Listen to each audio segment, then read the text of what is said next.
Ngasisu pudona lakchari Inspector Tayai Chamapanga Mari Suba Tanka Sandokchariba Tanka Gasi Haujik Thokliba Irang Asida Masiga Mari Lenana Puthokchaba Thoram Miyambung Hectong Puthana Nogidama Thoramasi Puthokchaban Matamatamgi Thokliba Thodo Wathoksingda Yumpam Oiduna Puthokchaba Wari Paring Amani Ngasi Wari Mami Relief Camp Taraga Taret Suba Tanka Tabisi Sir Gangmai Kaidore Warabro Skadai de Gino desert Kadai de Yuabana Mayampunamaki Cupning Nungaita Bawari sing Sitaraga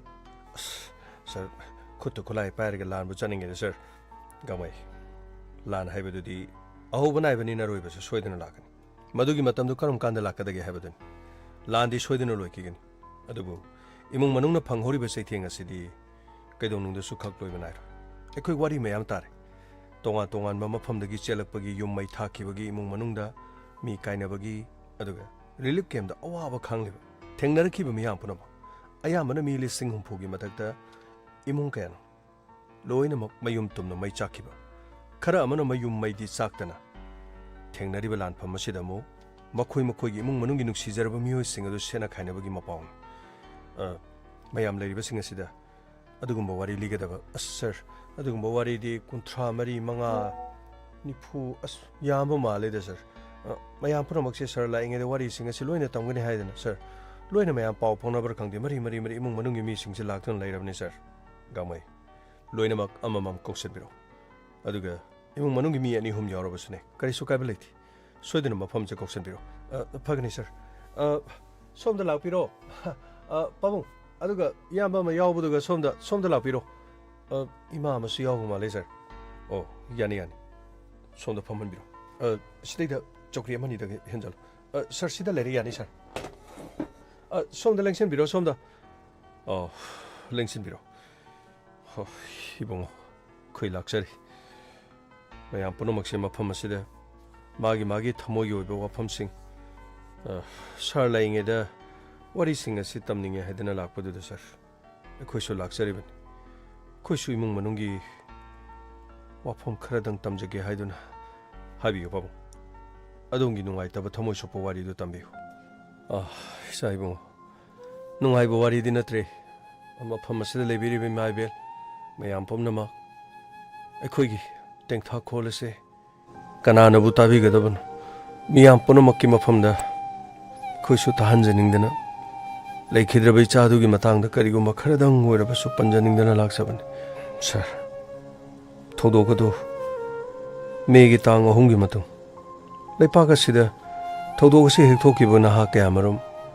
Masagi Maribak Mazati Bunungshiba Kayamarum say. A soup yamna Tolokani have a say. Kanba Pava, Adi Kankitavan. Hadu, my Hamadugi Marakta. Aigi Chanupasu Yorungani have a say. I kalut. Ay, Sugunu the gay Lantaban Mantri Kong the Hongatun 11. Chanupani Madugi Matang de Chanupim Madugi Matanga Chahiyam Kanaraga Chahi Taramu Madugi Matung de Chanupami Don Tonapang Chanupadugi Maming Romario Koi Pakangi Chahikun Mangarum Suri Maga Kara, I quig a Kara Quiner up, Dum Tawi. A tona tongue in a sotoba. Maduga Mataki Mayamba, Loina Mayuma Kaipale. Maga Sahiyamakin. Adumona Suequina Sahi Sukena Revan in a Madi, a tona tango at a Quina Luna Sana Toboga. Mahakti, a Quina Mantri Konda, Honkalaba Matunda 2019. Madudagi Mayamba Gimanata Yamba the Lay. Angang wearing a pigling in Matamdanamo, Sugunu the lading again a Honkalagamo. Sonda boarding the mummings and then a lyric Tamaga Lakivan. Boarding the lady, a quiga maga secra, Naxin of a credi wall.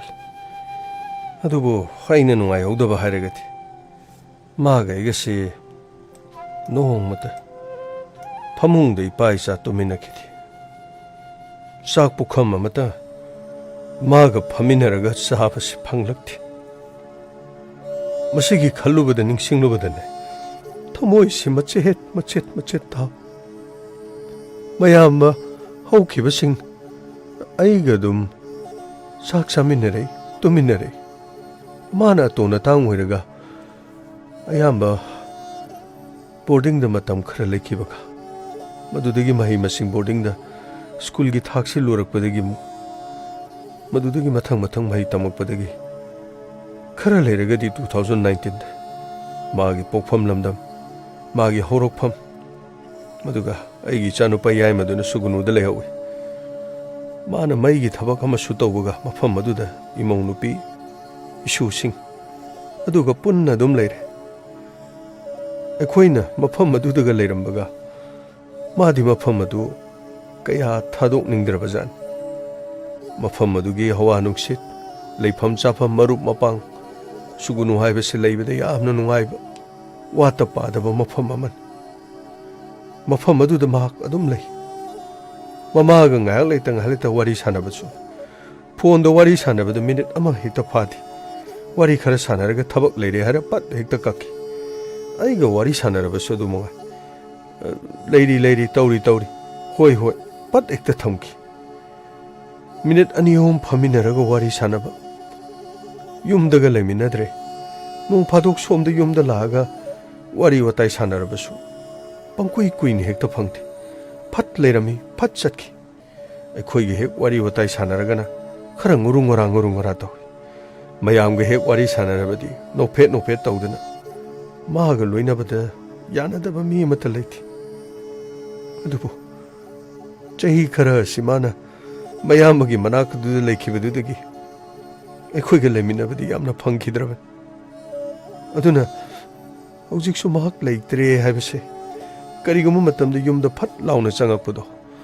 अदुम हाइने युमदा चंगकदबा मानबा कया मरुम लै थौदोगदो तंग कुनगा निपानदा सुगुनुदा करिगुम इरांग अमा थोकदौरे हाइबसे मरी मयामना ngangnaba खरसु लै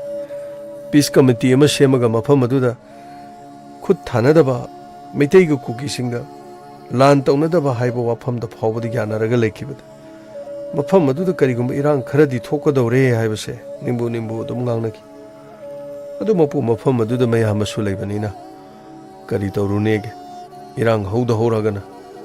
मफम असिदा हाइगलो मफम असिदा pull-up लयु हाइदना मयामगसु पाउ फौनदना अदुम Lebon अदुबो मफम अदुदा इरांग थोकपा नुमित अहिंग अदुदा मियाम पुनमक काहाइदुना चेनकी मदुदगी तोंगान मफम सिने के कापसिलक नोंगैसिंगना लेप्तना सुगुनुगी मफम कया अशोक मपन कया यौनकी मधु पाउदु ताबदा अखोइ लेफम साफुं खंगनकी अदुबु मफम अदुदा मखोइ करि तौरि हाइदुना पाउ लौनबा मतमदा करिसु थुदोकपा लेति अदुबु अखोइगी पुनिंगदि अखोइ नुंगाइपम खंगि तसेंगना हाइरबदा मफम अदुदा लैबा फावबा लेहनिंगद्रबा अदुबु करिदि उपाय लै मफम अदुदा मयाम अदुगा पाउ फाउनबा मतमदा करिसु लेते हौजि फावबगिदि मखोइ करिमता सोकपा लेते हाइबदुना अखोइ तसेंगना वाखल फावबदि वारमबदु खजिक्तंग हंदोकि अदुबु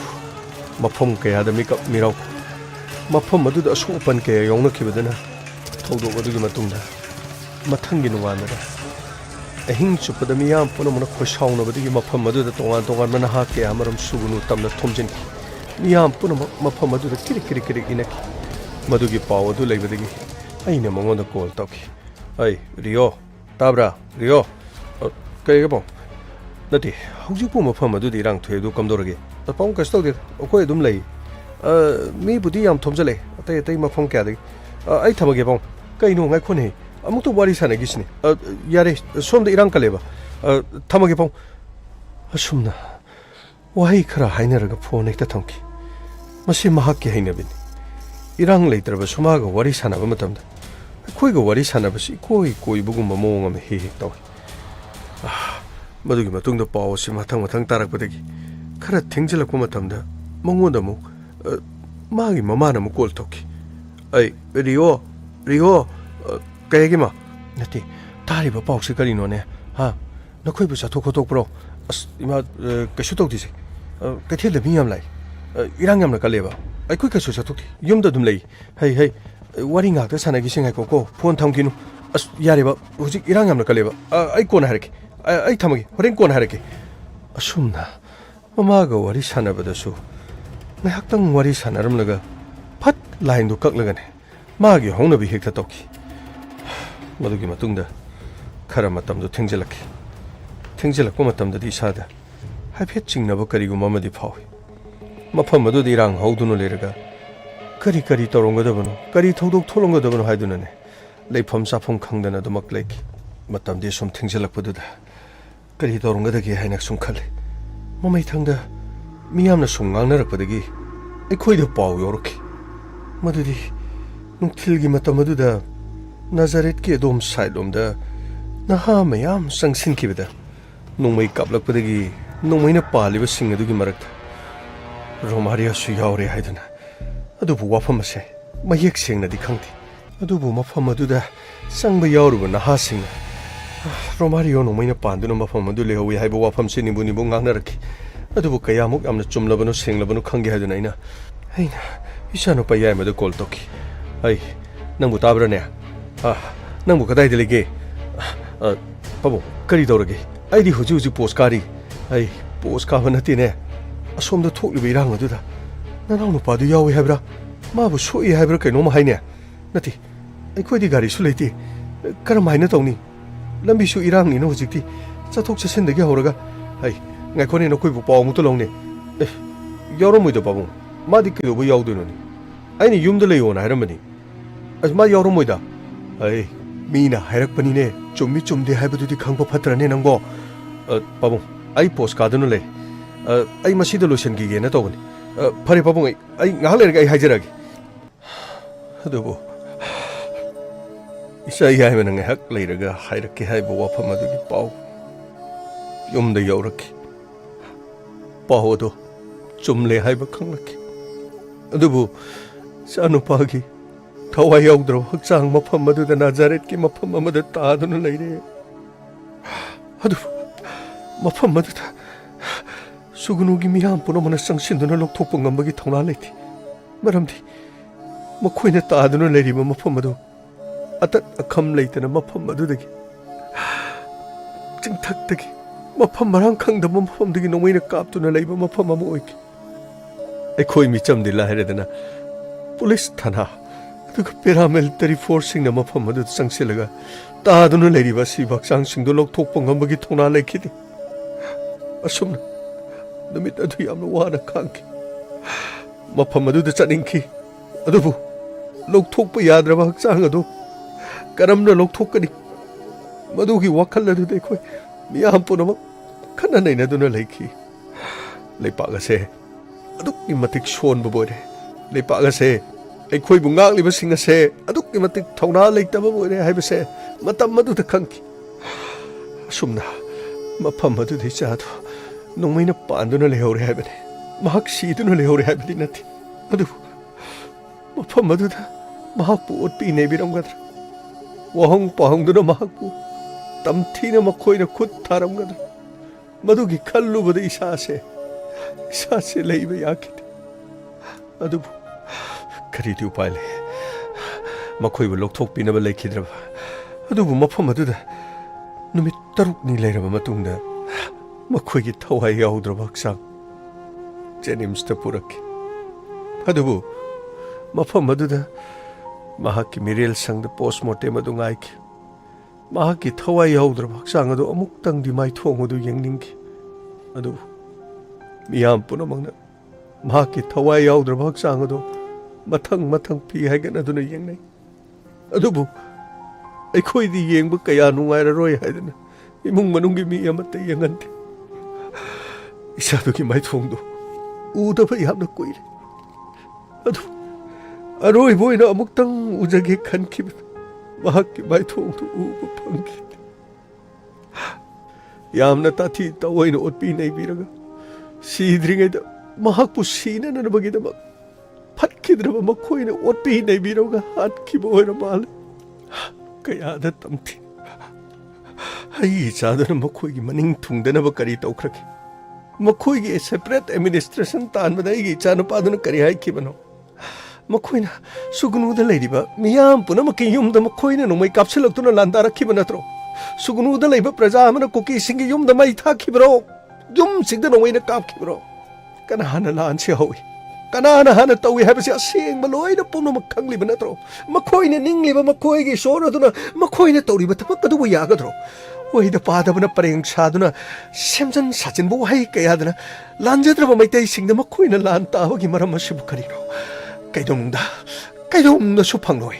McCoy and Ningli Pamli Ponomak, Lina, Ishona, Ponamak, Loin Ubangakani. McCoy and Ningli wish short than a Suyaro. Aduka, Simpson Sasilaga, Nampu Hapuda, Lanjadraba Tawai Kayagi Punshi Mangalaga McCoy and Ning Pangani Hibusumbrane. Sibuchumro. Untong ningam kidredo ko. Sumna kaina gani kangdabanina. Kaya da sulab na lay naruri. Mayamagi manakta lay gani haiduna dumak lay kibaduna. Mahaki aroy basarta madu uki. Moy pabong toklo ba. Tabang amdre. Chano pado. Amukana mapoga sida laklaroi. Lebaki damak atukrabani. Lebaka sigi damak. Atobogi mington pankrabadudi. Nachanapa. Aishu. No muta pukamamat. Chakam inaraga. Munamuna duna. Yena duna chaminabado. Ay. Pangdabayam na kuid. Ito honto na pangjaba. Mayamba singa siga mag. Sahi tarahe na kinab. Mayamba singna manauni na kanti. Hek McCoy na puksaba masagum na. Untong na luna tawjakrab. Madumang na. Mati. Mayamba gimarang talay gani haidu na lay kriban. Aduka. Karigita magtano. Ay ko'y gitsana ay ko'y bu. Aso kiyam naman ay ko'y dit sa inapiram limasim.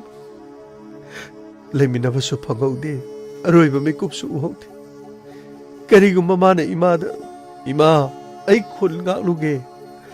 Ay lanpam da iray pa kidamagda. Ay kun nga kutsa luge. Haidin ay gitsano pa na ingon na hayram da ba si karigin. Wahay hasitang mana ingon na hayram lagan eh. Ay na magi makokto na nantaraga. Magi mo ngo. Nang naramdam gidamat. Naray pa kidamagda ne. Nang chalo naluso. Yek na ba mayong yaruso. Nang ne langam piran tiyalaga lao hay doon mama ay na bol piba na ngaudre ne. Mana ingon na hay dabado karigino. Mana ingon na call tauraga iba. Ay lan chalo gi hay doon mana ingon na hay dabado karigino. Irang kali. Kay sutog di. Mana maduhay ka patam. Irang kali. Kay sutog di. Ay yung dalay. Phone pat na hintagkagtat pa. Ato ka. Ay ko'y mana ay habalaw din eh. Ato na mak. Choy din na lang ang piran talaga laka daw ito. Mamadagi ay habalaw kiti. Mahak na ne. Mama ingon di ay habalaw labati. Choy din na lang ang piran tiyat ka daw. Lang ang piran tiyat ka daw. Yari mama. Yari. Ibang ako masini. Ay ko'y na ne. Isagi tamzaning bawa pamahay ba po. Sir. Ay. Maki. Mayamba yaiman eh. Oh. Habiyo. Sir. Sugunuda. Ay gamaga po nalamin naman. Ay ginaw mo ira ba sumakti. Ay gi. Ichano paahan guman. Hausiksu. Mahaklay kidre hai ba si. Thajabay ngongamti. Aina tabak chaluraga halakpada angangsing asi school lok tholok sendagi horaga tabak ingang khodo mana loina mateng pang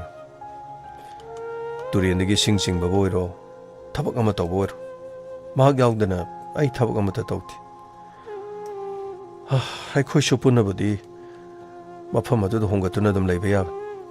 ai gi tabak ama tawbani karini aduga madi mafam adu da ai khoi ge leiba sin hena nungai haidana Aiga maga wari hi ek sanabada aina mongonda haude matam se sei kun ma kun torokan suruk pusidi yung kai pan basu dum yaraban nati akoi wapok pirom da koi baba gi lamok khrasulai mafam du yung kai gi saraga punna baba ga punna le se bro kamai tok sai bano as talida ai da le ning det e adu di kadai le ge hai no na traga da lang thabal matri khong da adu ne le ge hai ro as adu da su le ning det adu da le ning da na isi da le ri ni ai gi pokpham chawpham punamak mafam as da gi mar mapang da gi horaga ai di mafam as da le ai di ne mafam as da le ranu ga na hai du ro hera adu gi wana te da wapok pi da su lam lei adom da le sira na traga khoi si da gi hong asu adu hong le sira nang ya pam du kari le gi hai bai wani da as ai adu ya pam ka ai karim ta le te ai na hajari sini ko ai di wapok pi da le bi song amoy adu ga lang thabal matri khong da ai madu da su le bang amo ai di sida sum le ge ba ai sida le ning dra ba ai adu gi wana ti ne asi di ba ai nang bu ai ne ai gi sa ne ni khalim ai chai do yam chalabani na nati awa nungai puna mai se yung kai pala kan loi khang ka dong ni ngau du no koi du no lang da nang bu kyang kui le ge ai no hoji matam yam phadraban ai gi wadi khangna jaba kare ke le ri ne sat pu chalaga hong bu hong asu sida bu le ra su nang ne le ning pham le da nong da karim ta khoni ge ka da le thi as yung kai ka pala roi kari ka na yung pala ga ai le khini ai yam wali chahi kun wa bu li re di lo re sei is kuntrani phusu suna dana hai matam hendo kini hajin yum pan bai jing matam am leibani ko as kodai no jibu sahi kun ma kun tor yum palo jibu yare se adu wafam du yare se na khoi te na hari se amna chumani ko mi se khangna ba leiradi sat ekhoi bisu khangan ba phai ko ekhoi khangda bi daga hayeng sat pu salaga ne mai chana roi do bo re dina ekhoi su khara khangoge kaino as ite me yare ge dori ite me lo yoksale kaino khangdi ite me na hai dai ne ai di nasana pa ne na hai dai ne nati angang jing lung pi isidi adu wa ne na hai dai du hai matam do thank you ni chai kun torok surabani hojing ne koi dena lang dena ngau dena lei do yom thok pan chele dine awa ba kari no nungai ba kari no loi khanga dong adu re badi ngang na roi dena neyam ba su laung na ro as yare se kari no khangdi yare sak thiro se ai cha tui ne ba chi koi do lang do yang wali se ai ne thoina ne ada li thangi sida lei sini ko yum palo na sum tok sala di ai yum thado kok chak khijani ada su leita sida su leita ne ai kadai du no ma sak khijani sumna yamna ningam lakti ai gi nau do ai gi he puksa bi sa go mai ne khanjaban mabu paning badagi ai na ngang ma chaiba atuk aina mabu kariguma matamda mana pikling gi matamda aina paning badagi inauni kolam heli haidana kupana khunamna thaki ba kharasu yauki madu aina hauji khakta ningsing lo bada aina karigi manghoda phubi chai biru ribano haidana nasi phawbada nindas tawdi namida aina thabak suba chatkhraga mak yumda sangu yumda layu haidana irang asi leire khangmadagi manghonda sinaraman adubu megi tang homda manipur gi tongan mafam khara da hauki be irang asi dagi sugunu da su irang khara di ongkhana duna leiban mase madi yamna ngalingai matam dagi naha sing makhoi meyam punsinaraga yawba haukraban madu khakta natana tang koni panda irang asi thoktringai ahing adu turen wangmada leiba maitai sing adu adongi nakanda leirabadi kariguma khudong thiba thoknaraklabadi asu open yauna gani haduna pok khodnokpa mahak yauribani mamanaba sing aduga noki tawduna amaga asi khakta sunati lekai gi thabak thorom ama thokpada mahak talli haiba amata yauti simata tawbiramu simata paibiramu simata tawramu mahakna tawdaba amata leiti madudagi hentoktuna mahakti gari thawbasu hai lekai gi ana hai pubagi oiro ama tawbagi oiro mahak loinadaba mahak undaba mi amata leiti lebaki thabak thorom ama tholokpada oirabasu kero lekai gi thabak thorom ama tholokpada mahak yaudaba leiti numida dasu sugunu da miyam punamak maikai kayadagi lan pangba makhuttu khulai paidaba naha kaya marumna sugunu gi kaithel kir inaki adubu mahakti aini yum sangu haiduna thamlambani mafam aduda mahak chalamgani haibadi ai thajaki ꯄꯥꯕꯨꯡꯅ ꯑꯩꯉꯣꯟꯗ ꯔꯤꯍꯣ ꯅꯣꯡꯃꯩꯅ ꯄꯥꯜꯂꯦ ꯍꯥꯏꯕ ꯄꯥꯎ ꯃꯤꯌꯥꯝꯅ ꯉꯥꯡꯅꯩ ꯅꯪꯕꯨ ꯃꯥꯒꯤ ꯄꯥꯎꯗꯣ ꯑꯃꯨꯛꯇ ꯂꯧꯔꯨꯆꯣ ꯍꯥꯏꯔꯛꯄ ꯃꯇꯝꯗ ꯑꯩꯗꯤ ꯃꯩ ꯁꯦꯝꯕꯒꯤ ꯇꯉꯥꯏ ꯐꯗꯅ ꯏꯔꯥꯡꯁꯨ ꯂꯩꯔꯕꯅꯤꯅ ꯈꯨꯟꯗ ꯃꯩ ꯉꯥꯟꯗꯕ ꯌꯥꯗꯦ ꯍꯥꯏꯗꯨꯅ ꯃꯩ ꯁꯦꯝꯕꯒꯤ ꯄꯣꯁ ꯀꯥꯗꯨꯅ ꯂꯩꯕꯅꯤ ꯃꯇꯝ ꯑꯗꯨꯗ ꯑꯩ ꯃꯩ ꯁꯦꯝꯕ ꯂꯣꯏꯔꯒ ꯄꯥꯕꯨꯡꯗ ꯄꯥꯎ ꯍꯥꯏꯔꯛꯀꯦ ꯍꯥꯏꯗꯨꯅ ꯑꯩ ꯋꯥꯐꯝ ꯑꯗꯨ ꯍꯥꯏꯔꯝꯂꯕꯁꯨ ꯃꯩ ꯁꯦꯝꯕ ꯉꯝꯂꯛꯇꯦ ꯃꯗꯨꯗꯒꯤ ꯄꯔꯞ ꯄꯔꯞ ꯑꯩ ꯂꯥꯛꯈꯤ ꯑꯗꯨꯒ ꯃꯍꯥꯛꯀ ꯆꯠꯃꯤꯟꯅꯈꯤꯕꯁꯤꯡ ꯑꯇꯩ ꯑꯩꯅ ꯀꯣꯏꯍꯪ ꯍꯪꯈꯤ ꯑꯗꯨꯕꯨ ꯃꯈꯣꯏꯅ ꯍꯥꯏꯔꯛꯄꯗ ꯆꯠꯂꯣ ꯆꯠꯂꯣ ꯆꯠꯂꯣ ꯑꯁꯣꯝꯒꯤ ꯁꯥꯏꯗ ꯆꯠꯂꯣ ꯑꯁꯣꯝꯗ ꯃꯩ ꯂꯣꯏ ꯊꯥꯔꯦ ꯃꯈꯣꯏꯅ ꯑꯩꯈꯣꯏꯒꯤ ꯈꯨꯟꯗ ꯅꯣꯡꯃꯩ ꯀꯥꯞꯁꯜꯂꯛꯄ ꯑꯗꯨꯒ ꯑꯩꯈꯣꯏꯒꯤ ꯌꯨꯝ ꯀꯩ ꯃꯩ ꯊꯥꯕ ꯍꯧꯔꯒ ꯁꯨꯒꯅꯨ ꯄꯨꯡꯇꯨꯝ ꯇꯨꯝꯅ ꯃꯣꯏ ꯍꯣꯠꯅꯔꯛꯄ ꯑꯩꯈꯣꯏꯅ ꯂꯦꯝꯅ ꯇꯣꯛꯐꯝ ꯊꯣꯛꯄ꯭ꯔꯣ ꯑꯩꯈꯣꯏꯗꯤ ꯈꯨꯠꯇꯁꯨ ꯅꯣꯡꯃꯩ ꯄꯥꯏꯕꯁꯨ ꯅꯠꯇꯦ ꯀꯩꯅꯣ ꯀꯔꯝꯗꯅꯣ ꯑꯩꯈꯣꯏ ꯆꯠꯇꯣꯏꯁꯦ ꯑꯁꯣꯝ ꯅꯥꯀꯟꯗ ꯈꯨꯠꯂꯥꯏ ꯄꯥꯏꯕꯁꯤꯡ ꯑꯁꯣꯝꯗ ꯂꯥꯏꯁꯦꯟꯁ ꯀꯟ ꯄꯥꯏꯕꯁꯤꯡꯁꯦ ꯃꯈꯣꯏ ꯑꯁꯣꯝ ꯅꯥꯀꯟꯗ ꯆꯠꯈ꯭ꯔꯦ ꯃꯈꯣꯏꯅ ꯑꯁꯣꯝ ꯅꯥꯀꯟꯗ ꯄꯔꯦꯡ ꯆꯠꯂꯤꯉꯩꯗ ꯑꯩꯈꯣꯏ ꯃꯈꯣꯏ ꯃꯇꯨꯡꯁꯤ ꯏꯟꯅꯔ ꯆꯠꯁꯤ ꯂꯥꯛꯑꯣ ꯆꯠꯁꯤ ꯁꯣꯝꯗ ꯁꯣꯝꯗ ꯑꯗꯣꯝ ꯁꯥꯏꯗ ꯆꯠꯂꯨ ꯁꯣꯝꯗ ꯂꯝꯕꯤ ꯃꯄꯥꯟꯗ ꯁꯤꯒꯤ ꯂꯧꯕꯨꯛ ꯄꯔꯤꯡ ꯂꯩꯕ ꯁ꯭ꯇꯦꯠꯁꯦ ꯁꯤꯗ ꯅꯖꯔꯦꯠꯀꯤ ꯃꯐꯝ ꯁꯣꯝ ꯅꯥꯀꯟꯗ ꯆꯠꯁꯤ ꯂꯥꯛꯑꯣ ꯆꯠꯁꯤ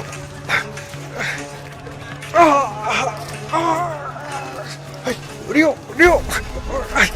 야로시디 너무 갑자기 찔러. 아쉽나, 마이케이 살라이 강내나, 막코이는 셀리비 람비에도다. 통과한 내락 아마되기 너무 이빠이바 그러나 람비 메이아이도 up나가 막코이도 너무이나 값슬럭거되기.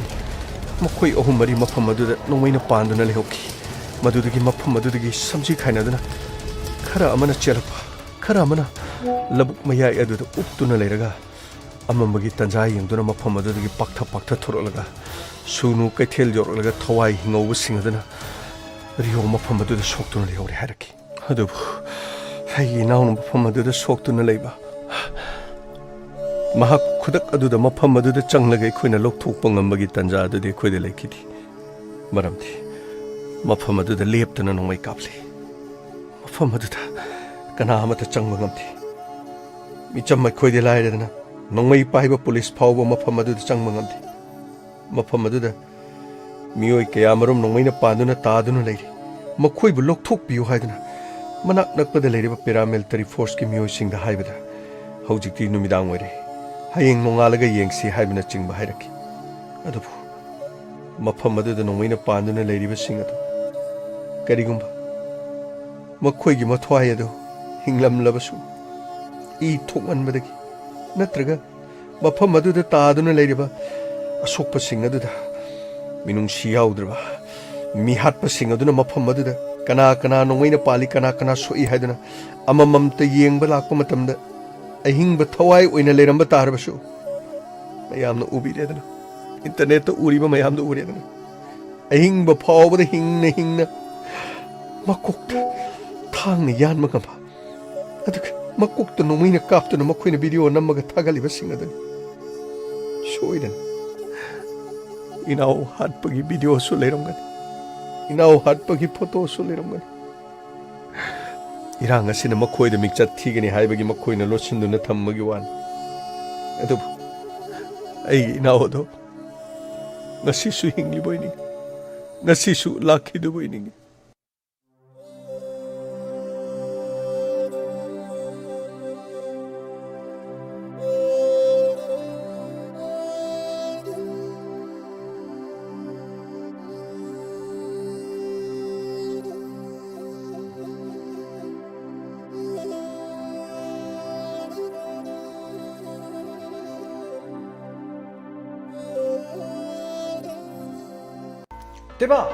Tema,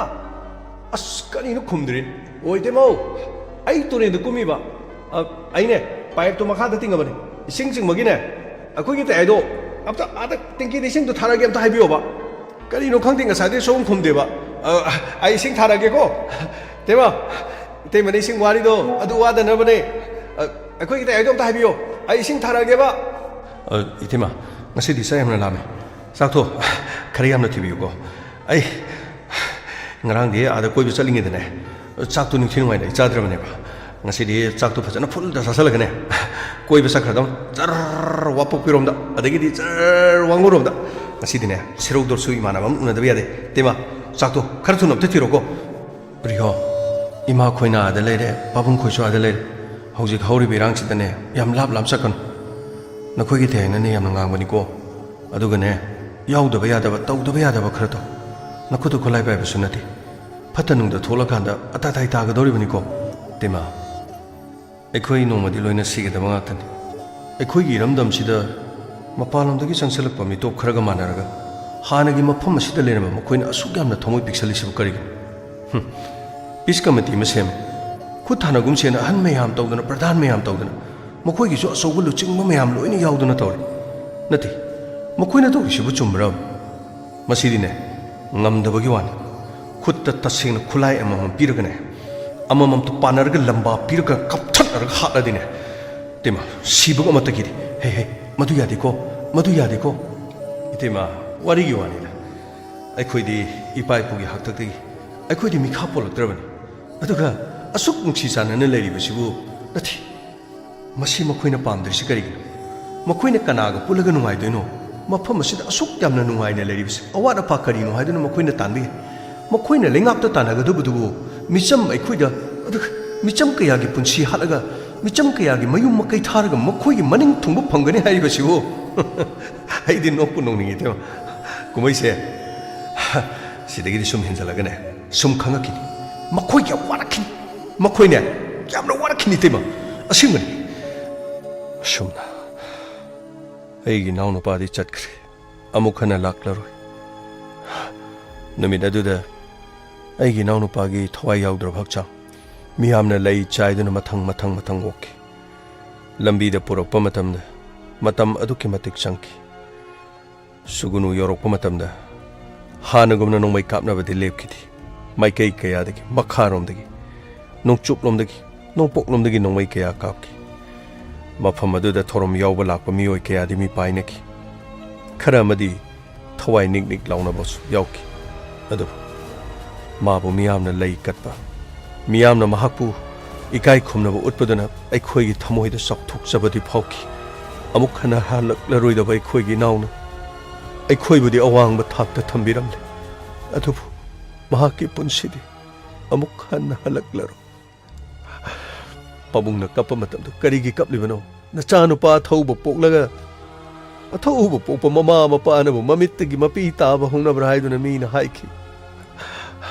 kapning thamoi nungda omduna aigi apokpagai pokpigana khangki adubu aigi naunu pagi thawai yaudra baksang adu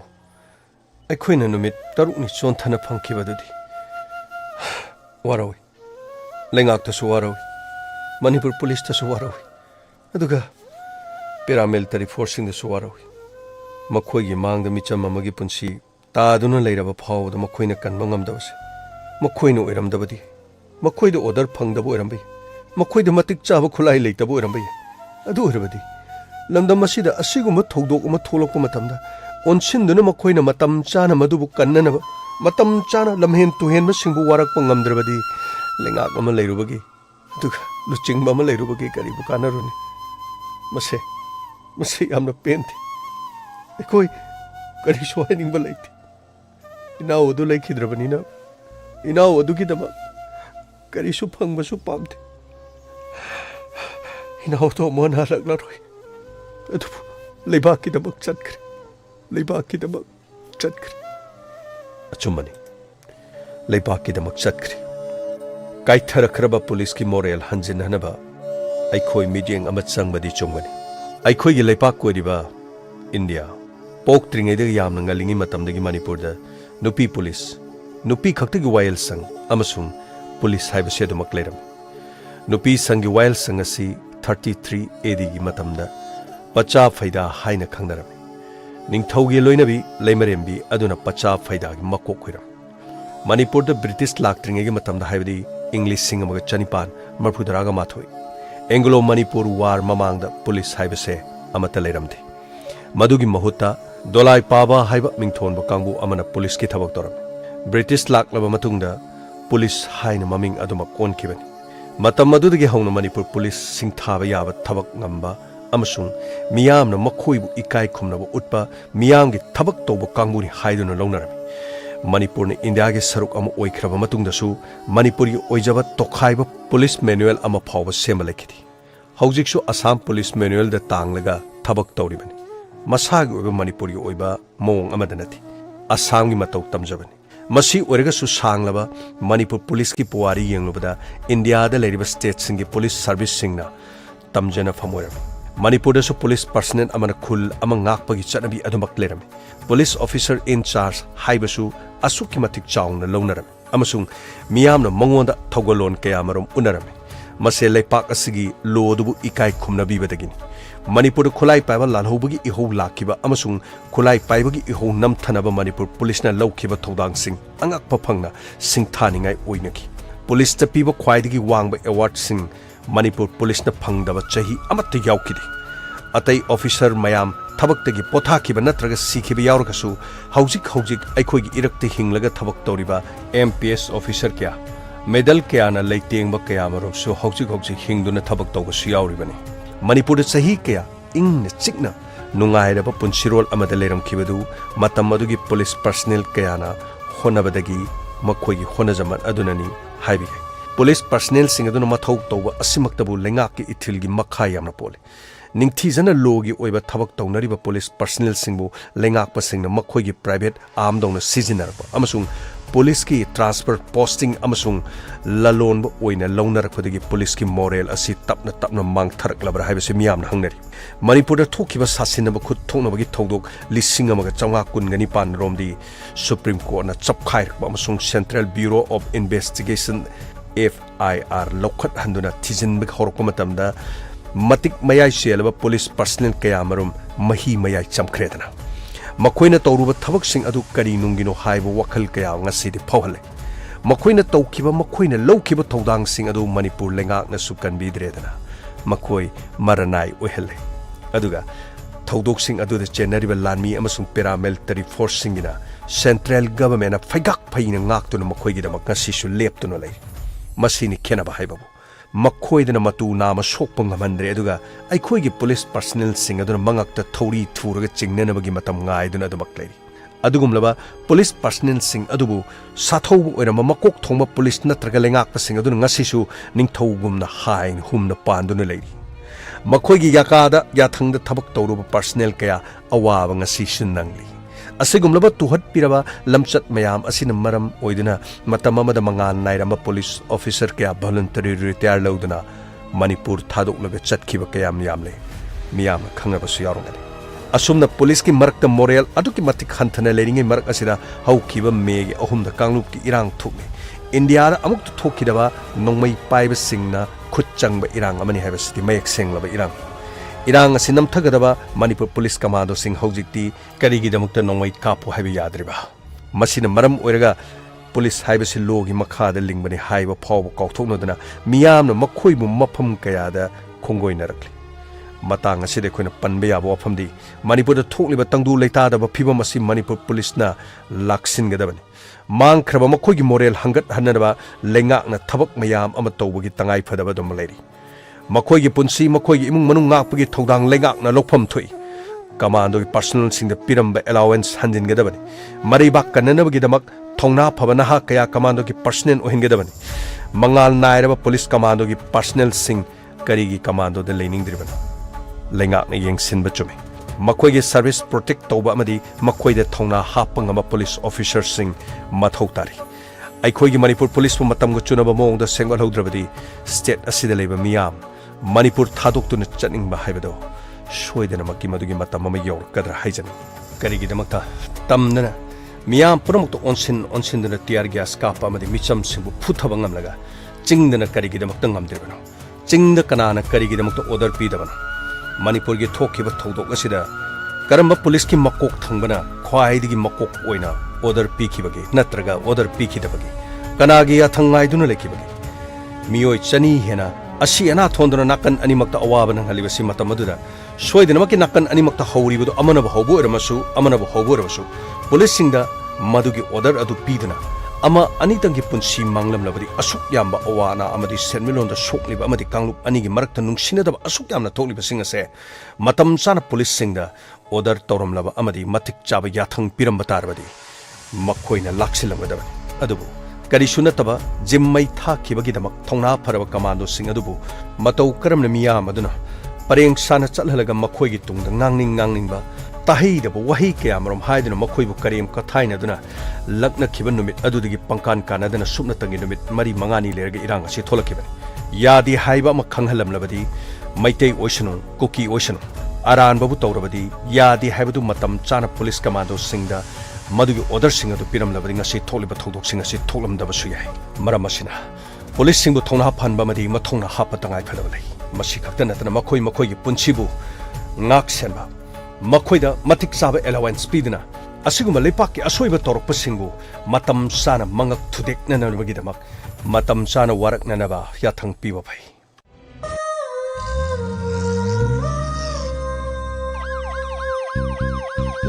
lakle Inspector Tayai lakle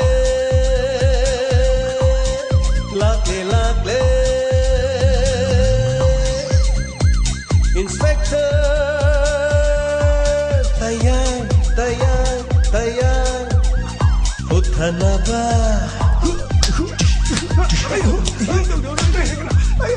Kanbinaba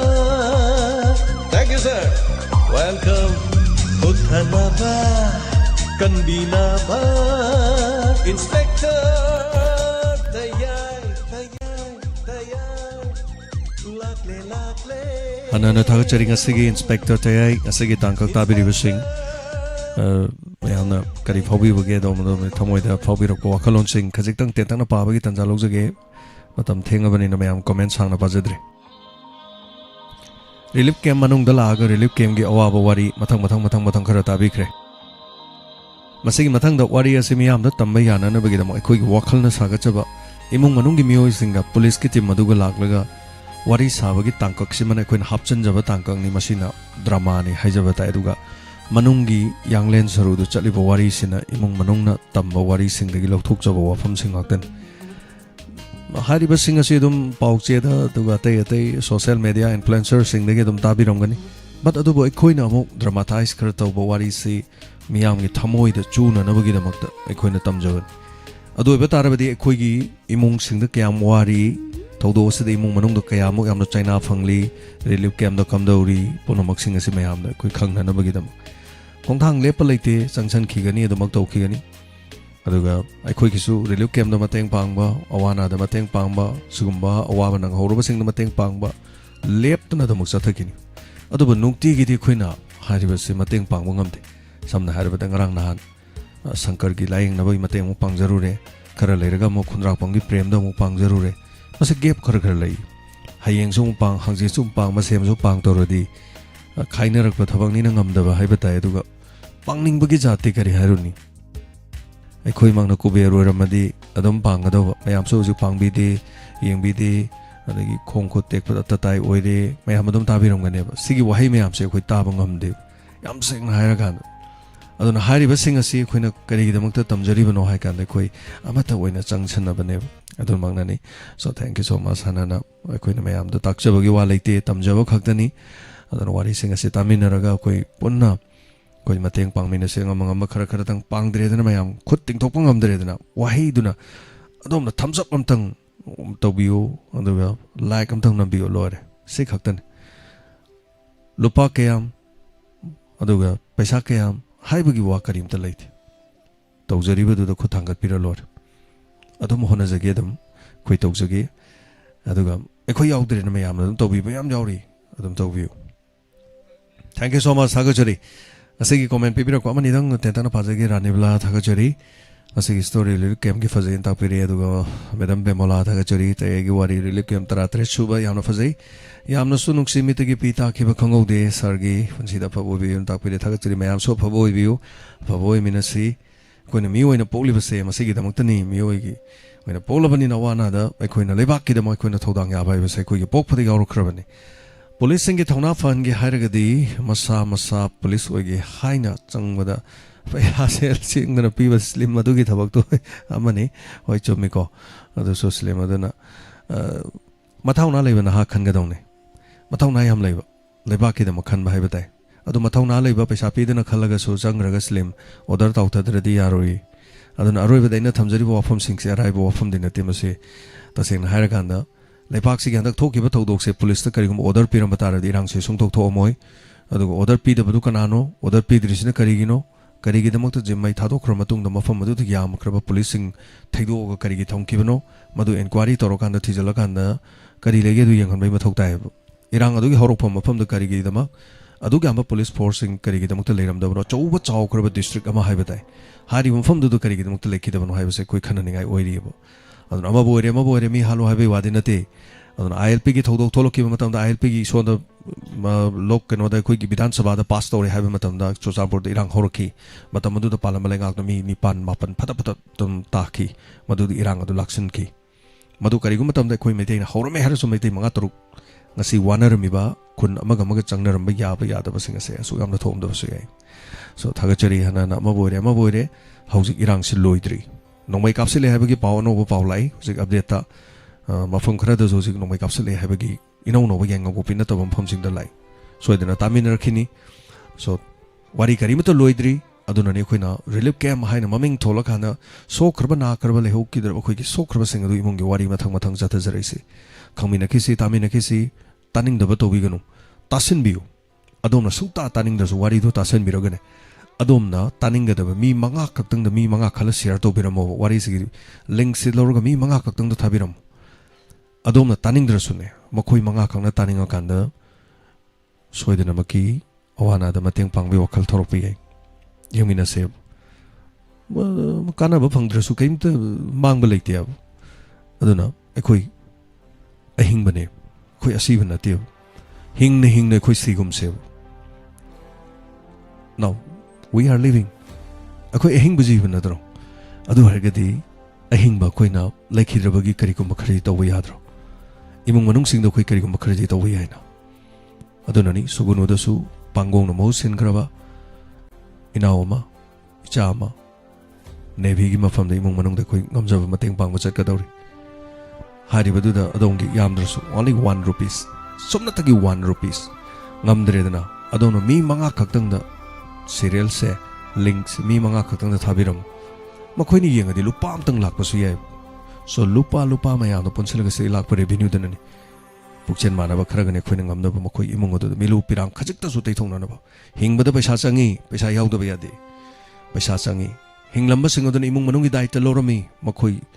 lekhidaba matam da imung manung ro hawe milu pirang mikup amator su tei thongmina se so thank you so much aso yaran me apuna manga pi gani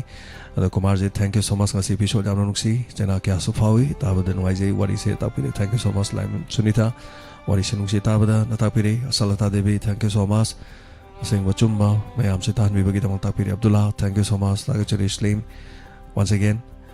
tagachari Madhura Laisram thank you so much tabiyo soidana aroi beda policing modernization tongna ba policing pungning thogot pagi mathau tai policing the political changaloi da bani aduga karigi damakta khoina commando haibada thak ni lambado ngasi police uruge khoina policing boy khoina phagi tasalak libasi karigi no makhoi da mathau to honda bagi ne kanana to hondriba makok thongmasing ni kana madudi yengsin bo ira suno kada wai kari soi ki ban madudi reform torokana makhoi matik chana leiba taragadi makhoi na niom chumna legi tar mi sing je thak ni aran ba to mi mtang amoi ngasi aran ba to bo mayam thulei maram se kai gino makhoi na kirak tabagi ne achum ba tawri ba mi sing adubu nakan na da season na thokrabadi YN bina ba kana leidori bichar to bina ba leitaba tarabadi huran bana pik than ba mi hat bana pik than ba criminal pik than ba taban madumang adu be thare the police modernization torokpa amadi makhoi bu yokhat piba allowance hapiba makhoi gi punsi bu secure ohen bai ba se mathok tai so thank you so much tagachari hayeng wari ma pudun laksige meyam da taksa batam jabana chati chumna lijaba khatani thank you so much meyam purama pu khurum jari lana na ice kona sandok jari ba thorma se makha thaba english movie sing mathang adu mak sandok sa ki gani streaming gi di matang ste lecture purama pu khurum jari